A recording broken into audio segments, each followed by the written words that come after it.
உயிரோடை தமிழோடு இணைந்திருக்கிறீர்கள். IELTS தமிழ் உயிரோடை தமிழில் அன்பர்களே உலக நார்வல் நிகழ்ச்சி இணைந்திருக்கிறீர்கள். உலக நார்வல் நிகழ்ச்சியில் பிரித்தானியாவிலிருந்து போரியல் ஆய்வாளர் அரசு இணைகின்றார். வணக்கம் அரசவர்களே. உயிரோட தமிழ் உறவுகளுக்கு வணக்கம். இன்னொரு உலக நார்வல் நிகழ்ச்சியில் ஈரான், இஸ்ரேல், அமெரிக்காவுக்கு இடையிலான போர் நிலைமைகளை பார்ப்போம். காலம் நமக்கு சாதகமாக உள்ளது என்பதனால் ஈரானுடன் ஒப்பந்தத்தை அவசரப்பட வேண்டாம் என்று அதிபர் டொனால்டு ட்ரம்ப் அவர்கள் இந்த அறிவித்தலை விடுத்திருக்கின்றார். நேற்றைய தினம் அரசோக்களே மார்க்கோ ரூபியோவாக இருக்கட்டும், டொனால்டு ட்ரம்ப் ஆக இருக்கட்டும் பேசும் பொழுது அதிக அளவில் பெரும்பாலும் நாங்கள் ஒரு ஃப்ரேம்வொர்க், இந்த போரை முடிவுக்கு கொண்டு வருவதற்கு, ஒரு ஒப்பந்தத்தை முடிவுக்கு கொண்டு வருவதற்கான ஒரு ஃப்ரேம்வொர்க்கு எட்டிவிட்டோம் என்று கூறுகின்றார்கள். 24 மணி நேரம் கூட ஆகவில்லை, இப்படி ஒரு மாற்றத்தை கொண்டு வந்திருக்கிறார்கள். ஏன் இந்த குழப்ப நிலை என்று சொன்னால், இப்போது இந்த போரை முடிக்க வேண்டிய நிலையில் அமெரிக்கா இருக்கின்றது. பலரின் கருத்தின்படி பார்க்க போனால் இருதரப்பும் தம்மை பலப்படுத்தி இருந்தன. அமெரிக்கா ஒரு கடல் முற்றுகையை வைத்திருந்தது. ஏனென்று சொன்னால், இந்த முற்றுகையினூடாக ஈரான் பொருளாதாரம் மிகப்பெரிய ஒரு வீழ்ச்சியை காணும். ஈரானுக்குள் உள்நாட்டு கலவரங்கள் வரும்.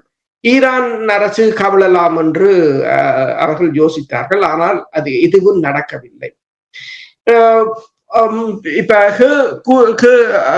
கேர்டிஸ்தான் அமைப்புகளாக இருந்தாலும் சரி, அல்லது உள்ளுக்குள் இருக்கின்ற வெவ்வேறு அமைப்புகளாக இருந்தாலும் சரி, அவர்களை இந்த ஈரானுக்கு எதிராக தயார்படுத்தி ஒரு தாக்குதலை ஒருங்கிணைப்பதும் முடியாத காரியமாக மாறிவிட்டது.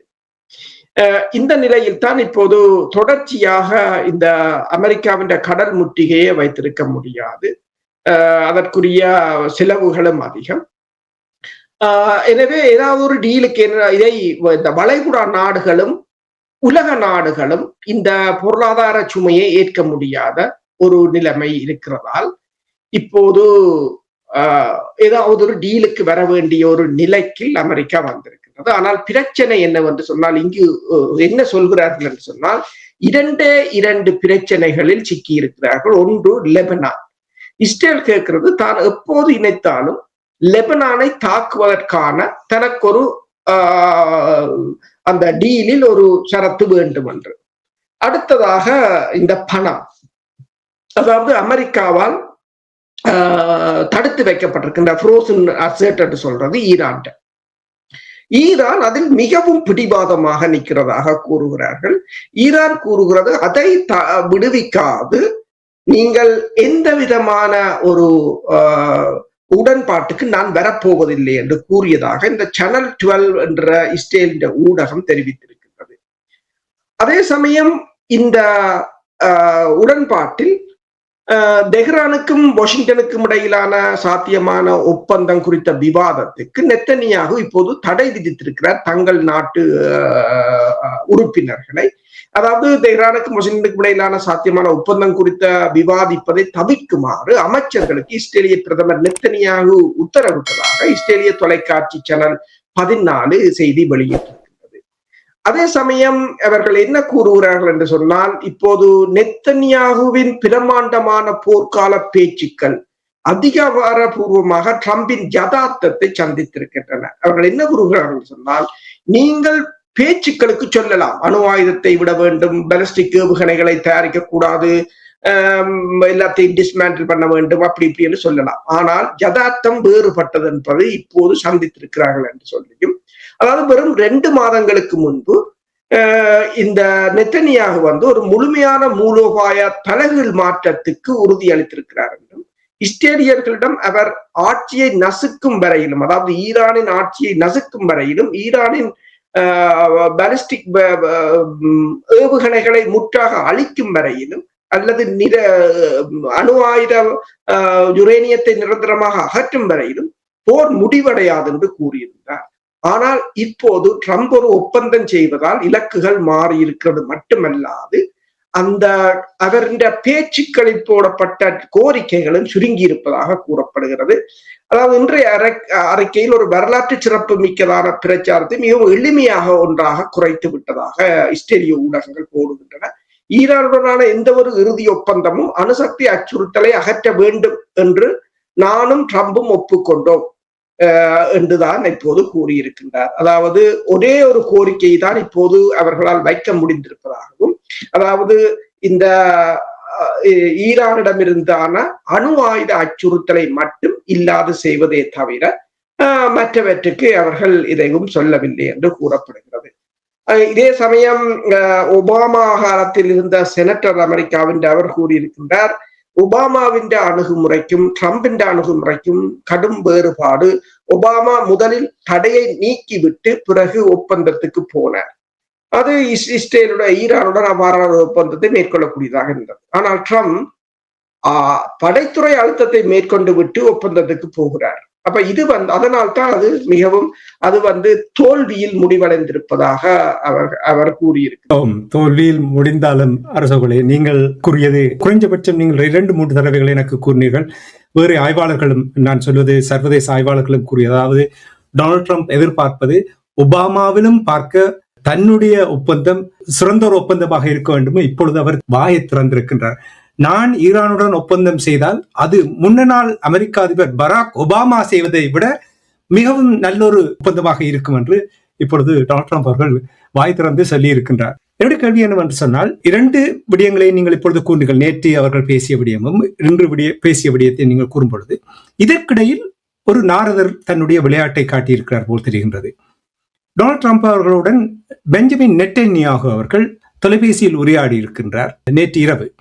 அதன் பின்னர் தான் இந்த சில மாற்றங்கள், அதாவது இதிலிருந்து ஒரு சரியான, அதாவது அணு ஆயுதம் தயாரிப்பது தொடர்பாக, செறிவூட்டிய யுரேனியம் தொடர்பாக முழுமையாக அகற்றாமல் இதிலிருந்து போவதில்லை என்ற ஒரு முடிவுக்கு வந்திருப்பது போல் தெரிகின்றது.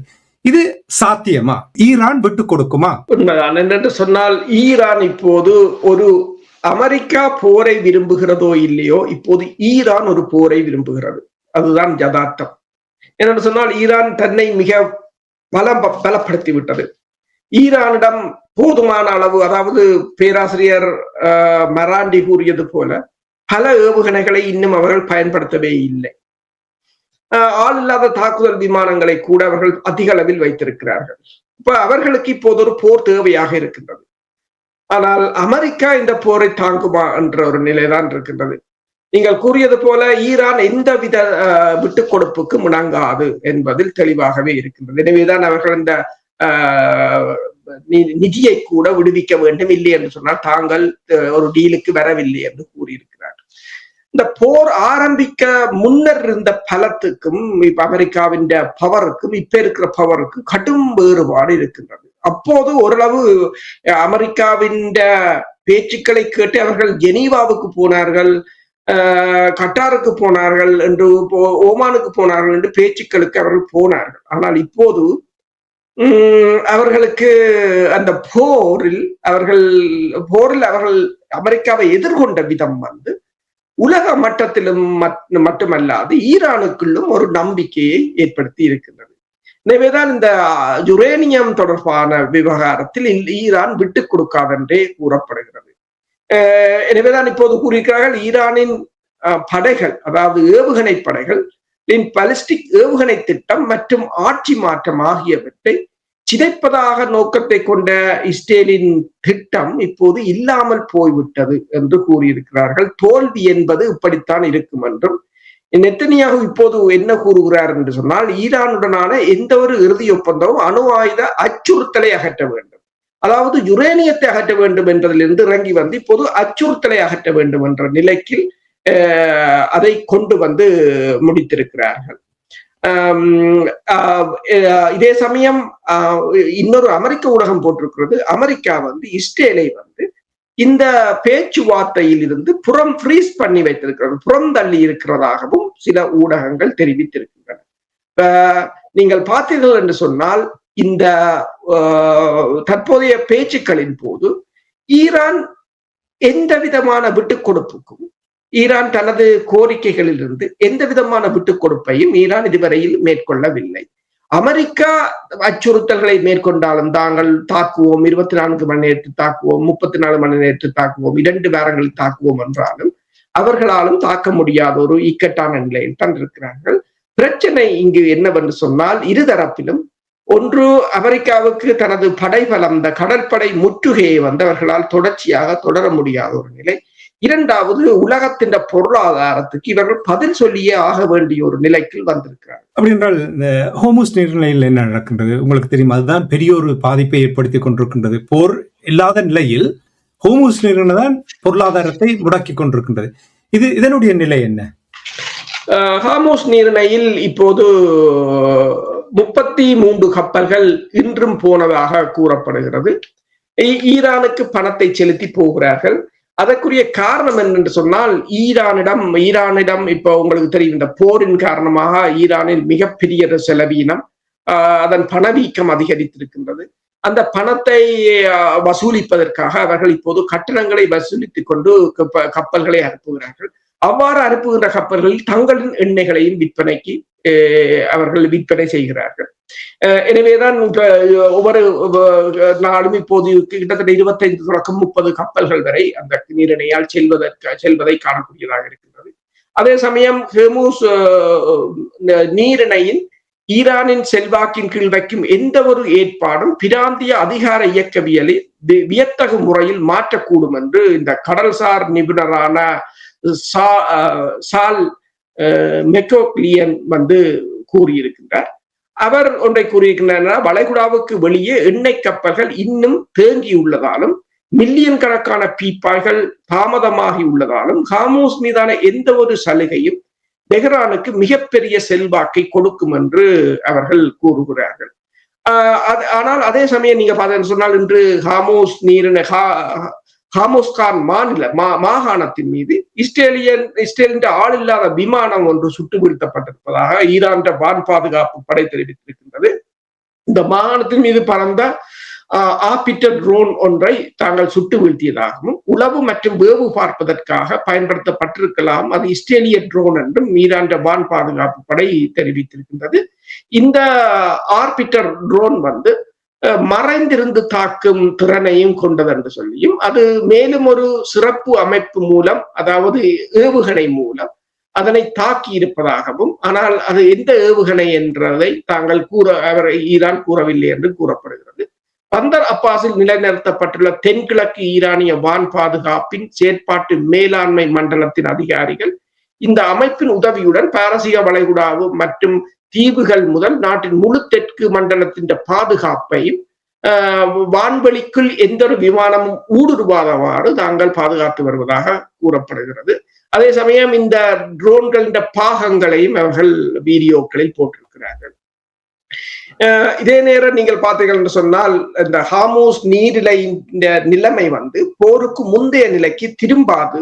ஈரான் மற்றும் அமெரிக்கா இடையான சாத்தியமான ஒரு பூர்வாங்க ஒப்பந்தத்தின் விவரங்களின்படி அது கையெழுத்திடப்பட்டாலும் கூட ஹோர்முஸ் நீரிணை அதன் முன்னைய நிலைக்கு இனிமேல் திரும்பாது என்று கூறியிருக்கிறார்கள். 30 நாட்களுக்கு போருக்கான இந்த போருக்கு முந்தைய நிலைமைக்கு திரும்புதல் என்பது குறித்த மேற்கத்திய ஊடகங்களின் செய்திகளுக்கு மாறாக அந்த ஆவணம் கூறப்படுவது என்னென்று சொன்னால், இவர்கள் இன்று போரை நிறுத்தினால் இது பழைய நிலைக்கு உலகம் திரும்பும் அல்லது ஹோர்முஸ் நீரிணை திரும்பும் என்றதெல்லாம் பொய் என்றுதான் கூறியிருக்கிறார்கள். ஈரானை பொறுத்தவரையில் ஈரான் இப்போதும் அந்த ஹோர்முஸ் நீரிணையின் மீதான கட்டுப்பாட்டை வைத்திருக்கின்றது. அது மட்டுமல்லாது ஓமானுடனான பேச்சுவார்த்தைக்கு இன்று ஈரான் அதிகாரிகள் ஓமானுக்கு சென்றிருக்கிறார்கள். என்றால் ஓமானுடன் இணைந்துதான் இந்த ஹோர்முஸ் நீரிணையை எதிர்காலத்தை அவர்கள் தீர்மானிக்க போகிறார்கள். இப்போது ஈரான் அதற்கான எல்லா ஹோர்முஸ் நீரிணைக்கான நிர்வாகத்தை அமைத்திருக்கின்றது, பணத்தை வாங்குவதற்கு நடவடிக்கைகளை எடுத்திருக்கின்றது. அதே சமயம் அதற்கான இணையதள வசதிகளோ எல்லாவற்றையும் செய்திருக்கின்றது. இப்போது ஓமான் இதில் பங்கு பெற்றுமா இல்லையா என்ற பேச்சுவார்த்தை தான் இந்த வாரம் இடம்பெற உள்ளதாக கூறுகிறார்கள். ஆனால் அமெரிக்கா திட்டவட்டமாக இருக்கிறது, ஹோர்முஸ் நீரிணை போருக்கு முன்னர் இருந்த நிலைமைக்கு போக வேண்டும் என்று அவர்கள் நிற்கிறார்கள். அப்படி என்றால் இந்த விடயமே இந்த போர் நிறுத்த ஒப்பந்தம், இந்த பேச்சுவார்த்தை, முன்மொழியப்பட்ட தீர்வு திட்டத்துக்கு ஒரு இடையூறாக இருக்க போகிறதா? அதுதான் மிகப்பெரிய ஒரு சிக்கலாக இருக்க போறது. ஏனென்று சொன்னால் அமெரிக்கா இந்த நிலைமையை எதிர்பார்க்கவும் இல்லை, அது அவர்களுடைய பிழை. என்னென்று சொன்னால் இவ்வாறான ஒரு நிலைமையை அவர்கள் எதிர்பார்த்திருக்க வேண்டும். ஹோர்முஸ் நீரிணையை இப்ப அமெரிக்கா கூறுவது சரி, ஹோர்முஸ் நீரிணையை அவர்கள் விட்டுக் கொடுத்ததுன்றது மிகப்பெரிய ஒரு தோல்வியாக முடியும். அதில் வருகின்ற வருமானம், அதன் ஆளுமை இனி ஒரு காலத்தில் ஈரான் மீது தாக்குதலை நடத்த முடியாத நிலையை ஏற்படுத்தும். அதன் வருகின்ற வருமானம் ஈரான் பொருளாதாரத்தை அதிகரிக்கும். ஈரானில் நிரந்தர அமைதி ஏற்படுமாக இருந்தால் அது சீனா, ரஷ்யா போன்ற நாடுகளுக்கு மேலும் பலத்தை கொடுக்கும். இந்த போரை நடத்தவும் முடியாது, அதிலிருந்து வெளியேறவும் முடியாத ஒரு நிலைக்குள் தான் அமெரிக்கா சிக்கி போய் நிற்கின்றது. ஈரானுக்கு இப்போது போர் தேவையாக இருக்கின்றது. ஏனென்று சொன்னால் இன்னும் இவர்களை பலவீனப்படுத்தி விட்டால் ஈரான் டிமாண்டை கூட்டலாம் என்று ஈரானுக்கு இப்போது தெரிகிறது. ஆனால் நேற்று இவர்கள் ஒரு ஒரு ஒரு விவாதத்தை செய்திருந்தார்கள். அயத்தல்லா மொய்தபா ஹமானியை படுகொலை செய்தால் அதன் விளைவுகள் எப்படி இருக்கும், சாதகமாக இருக்குமா, பாதகமாக இருக்குமா, ஆட்சி கவுளுமா, அல்லது இன்னும் மோசமான தாக்குதல் நடைபெறுமா என்று ஆராய்ந்திருப்பதாக கூறப்படுகிறது. சந்தர்ப்பம் கிடைத்தால் சில சமயங்களில் அவர்கள் தாக்கலாம். ஆனால் பிரச்சனை என்னன்னு சொன்னால் அந்த முன்னர் அயத்தொல்லா ஹமானியை படுகொலை செய்த பிற்பாடு இடம்பெற்ற சம்பவங்கள் இவர்களுக்கு மிகவும் ஒரு அச்சமாகத்தான் இருக்கின்றது. நிலைமை கட்டுக்கடங்காமல் போகலாம். வளைகுடா நாடுகள்லாம் இதுக்கு பெரிய ஒரு பிரச்சனையாக இருக்கின்றது. இப்போது வளைகுடா நாடுகள் இணைந்துதான் இந்த டீலுக்கு ட்ரம்பை தள்ளுவதாகவும், அதே சமயம் இஸ்ரேல் இதற்கு ஒரு முட்டுக்கட்டையாக இருந்தாலும் இப்போது இஸ்ரேலையும் அமெரிக்கா ஏதோ ஒரு வகையில் புறந்தள்ள வேண்டிய ஒரு நிலைக்கு வந்திருக்கிறது. அதைத்தான் இப்போது இஸ்ரேலிய ஊடகங்கள் மெதுமெதுவாக கொண்டு வந்திருக்கின்றன. அமெரிக்கா இஸ்ரேலை புறக்கணித்து விட்டது, பெஞ்சமின் நெத்தனியாவு தனது கொள்கைகளை மாற்றிவிட்டார், தன் கோல் போஸ்டை வேறு இடத்துக்கு மாற்றி விட்டார் என்றெல்லாம் இப்போது மெல்ல மெல்ல அவர்கள் எழுதி கொண்டிருக்கிறார்கள். நேற்று மார்க்கோ ரூபியோ அவர்கள் கூறியிருந்தார், தங்களுடைய இலக்கு என்னவோ அதை நாங்கள் அடைந்து விட்டோம் ஈரானில் என்று நேற்று கூறியிருந்தார். இனி இப்ப இன்னொரு விடயத்தை ஈரான் திட்டவட்டமாக கூறியிருக்கின்றது. மொய்தபா ஹமானி மீது தாக்குதல் நடத்தினால் பார்த்து கொண்டிருக்க போவதில்லை என்று எச்சரித்திருக்கிறார்கள்.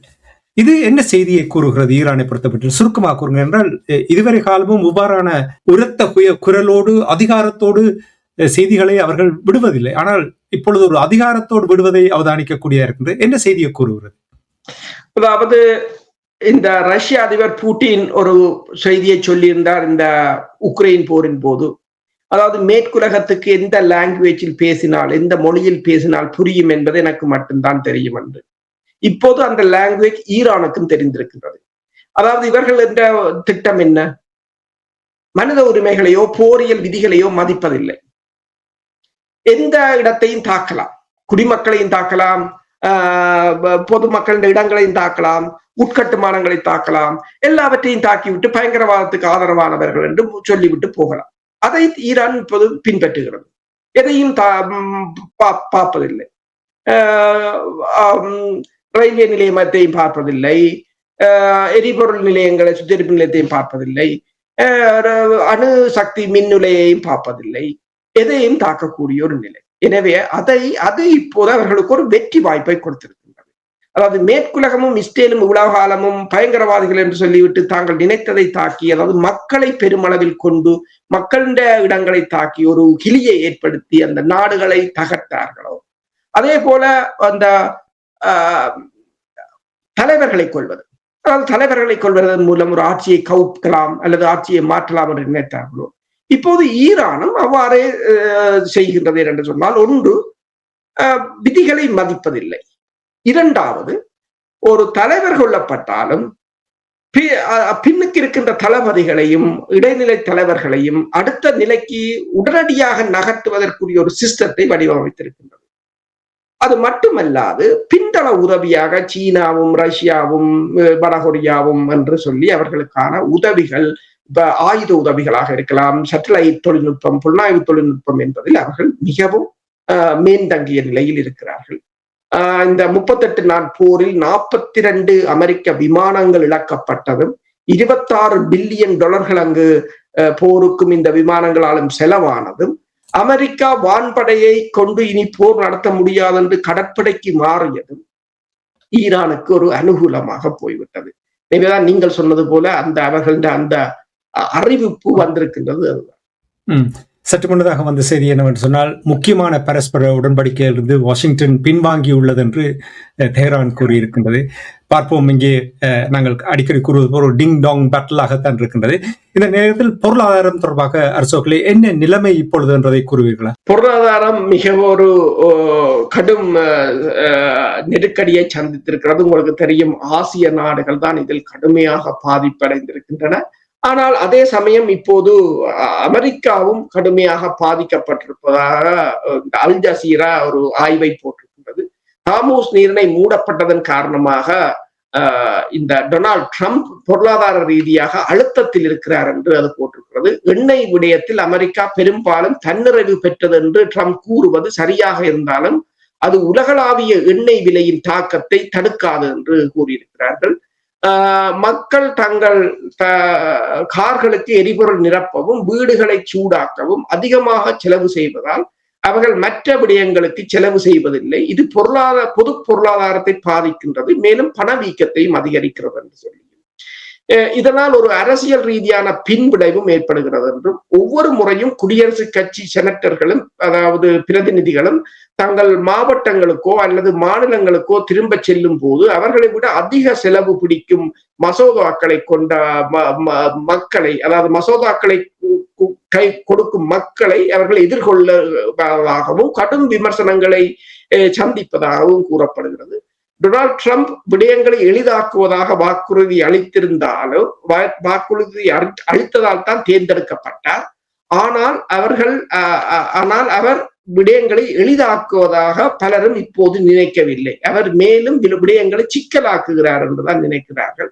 ஆகவே ஒரு உடன்பாட்டை விரும்புகிறார், அதாவது அமெரிக்க அதிபர் ஒரு உடன்பாட்டை விரும்புகிறார், ஆனால் அது அவசரம் இல்லை என்று கூறுகிறார். இதை இழுத்தடிக்க அவர் முற்படுகிறார் என்று கூறியிருக்கிறார்கள். ஆனால் அதே சமயம் நீங்க பாத்தீங்கன்னு சொன்னால், இந்த பொருளாதார நெருக்கடியில் இருந்து தப்பிக்கொள்வதற்காக ட்ரம்ப் பெய்ஜிங்கில் இருந்து புறப்பட்ட சில நாட்களுக்கு பிறகு புட்டினும் ஷி ஜின்பிங்கும் மிகப்பெரிய எரிசக்தி திட்டம் ஒன்றை பற்றி பேச்சுவார்த்தையில் ஆரம்பித்திருப்பதாகவும், பவர் ஆஃப் சைபீரியா 2 என்ற குழாய் வழி திட்டம் ஆண்டுதோறும் 50 பில்லியன் கன மீட்டர் எரிவாயுவை ரஷ்யாவை மேற்கு சைபீரியாவில் இருந்து சீனாவுக்கு கொண்டு செல்லும் என்று அந்த குழாய் வழி கொண்டு செல்லும் என்று கூறப்படுகிறது. உக்ரைன் விவகாரத்துக்கு பிறகு ஐரோப்பா பெரும்பாலும் ரஷ்ய எரிவாயு விநியோகத்தை நிறுத்திவிட்டது என்றும், மேலும் அந்த வாடிக்கையாளர்களுக்கு பதிலாக புதியவர்களை நியமிக்க வேண்டியுள்ளது என்று சொல்லியும், ஆனால் இதனிடையே அமெரிக்காவின் கட்டுப்பாட்டில், கடற்படையின் கட்டுப்பாட்டில் உள்ள இந்த கடல் வழியில் இருக்கின்ற தடைகளை நீக்குவதற்கு சீனா இப்போது இந்த கடல் வழியை தாண்டி செல்கின்ற எரிபொருள் விநியோகத்தில் தான் அதிக கவனம் செலுத்துவதாகவும் கூறியிருக்கிறார்கள். லெபனானில் இஸ்ரேலுடைய கட்டமைப்பையும் மற்றும் ராணுவம் மீதும் தாக்குதல் நடத்தி இருக்கின்றது ஹிஸ்புல்லாக்கள். இது தொடர்பாக என்ன நிலைமை என்றதை சுருக்கமாக கூறுவீர்களா? ஹிஸ்புல்லாக்கள் தொடர்ச்சியாக தாக்குதலை நடத்தி கொண்டிருக்கிறார்கள். இன்றும் லெபனான் மீது இஸ்ரேலும் தாக்குதலை நடத்தி இருக்கின்றது. அதே சமயம் ஹிஸ்புல்லாக்களும் இஸ்ரேல் மீது தாக்குதல்களை நடத்தி இருக்கிறார்கள். இஸ்ரேலில் இன்று வடக்கு இஸ்ரேலில் இன்றும் சைரன்கள் ஒலிக்கப்பட்டதாகவும் இன்டர்செப்டர், அதாவது இடைமறைப்பு ஏவுகணைகள் ஏவப்பட்டதாகவும் கூறப்படுகிறது. அதே சமயம் இதுவரையில் லெபனானில் 3150 பேர் கொல்லப்பட்டிருக்கிறார்கள், 9571 பேர் காயமடைந்திருக்கிறார்கள், அதாவது மார்ச் 2ஆம் தேதியிலிருந்து என்று கூறப்படுகிறது. ஆனால் இஸ்ரேல் இப்போது மிகப்பெரிய ஒரு சிக்கலுக்குள் மாட்டி இருக்கின்றது. உங்களுக்கு தெரியும், இந்த லெபனான் போர் அது ஈரான் உடன்படிக்கையில் அதுதான் முக்கியமாக இருக்கின்றது. இந்த நிலையில் இஸ்ரேல் தேர்தல் நெருங்கி வருகின்ற நிலையில் பல மாதங்களுக்கு பிறகு முதல் முறையாக நெத்தனியாகு பெனட்டை விட பின்தங்கி இருப்பதாக இந்த பொலி மார்க்கெட் என்ற அமைப்பு கணித்திருக்கிறது. பெனட் 40% வாக்கும், நெத்தனியாகு 36% வாக்கும், அஷன்காட் 14% லிபர்ட்மேன் 4% என்று கூறப்படுகிறது. இந்த தேர்தல் முடிவு எவ்வாறு இருக்கும்? இந்த பொலி மார்க்கெட் என்கிறது ஒரு பெட்டிங் சைட். அதுல இப்போது 11.3 மில்லியனுக்கும் அதிகமான பந்தயங்கள் கட்டப்பட்டிருக்கிறதாகவும், இந்த சந்தை டிசம்பர் 31, 2026 அன்று முடிவடைகிறது என்று சொல்லியும் கூறியிருக்கிறது. இந்த இஸ்ரேல் போர், அதாவது அவர்கள் என்ன சொல்கிறார்கள் என்று சொன்னால், இஸ்ரேல் எந்த ஒரு போரிலும் எந்த ஒரு இலக்கையும் அடையவில்லை என்பதுதான் இப்போது பெஞ்சமின் நெத்தனியாகு மீது வைக்கப்படுகிற குற்றச்சாட்டு. நன்றி அவர்களே. வருகின்ற செய்திகளை பார்க்கும் பொழுது உங்களுக்கு தெரியும், போர்ட்லா அந்த கப்பல் உதவி கப்பலாக வந்த பொழுது இஸ்ரேலியருடைய அட்டகாசம் தாங்க முடியாமல் அவர்களை கைது செய்து சித்திரவதைப்படுத்தினார்கள், துன்புறுத்திய சம்பவங்கள் கூட நாங்கள் கேட்டிருந்தோம். இப்பொழுதுதான் அரபு நாடுகள் தங்களுடைய கண்டனத்தை வெளிப்படுத்தி இருக்கிறார்கள். நன்றி அரசுகளை. இன்று கூட நிறைய தகவல்களை உயிரோடு தமிழ் உறவுகளுக்கு எடுத்து வந்தமைக்காக உயிரோடு தமிழ் அன்புகள் சார்பாக நன்றி கூறிக்கொண்டு மீண்டும் நாளை சந்திப்போம். அதுவரைக்கும் நன்றி, வணக்கம் அரசுகளே. நன்றி, வணக்கம். எமது பார்வையாளர்களுக்கு வணக்கம். மக்களின் குரலாய் ஓங்கி ஒலிக்கும் இலக்கு மின்னிதழ் மற்றும் உயிரோடை தமிழ் வானொலி ஆகிய இவ்விரு ஊடகங்களும் உங்களைப் போன்ற எமது நேயர்கள் நண்பர்களின் ஆதரவிலேயே இயங்கி வருகின்றன. மிக குறைந்த வளங்களுடன் பல இடர்கள் மற்றும் தடைகளை தாண்டி பயணிக்கும் எமது ஊடகங்களின் பணிகள் மேலும் வளர உங்களால் முடிந்த நிதியுதவியை வழங்கி இன்னும் காத்திரமான செயற்பாடுகளை முன்னெடுக்க உதவுமாறு மிகவும் பணிவன்புடன் வேண்டி நிற்கின்றோம். உங்கள் பங்களிப்பு உங்களின் உரிமை குரலாய் ஓங்கி ஒலிக்கும். நன்றி.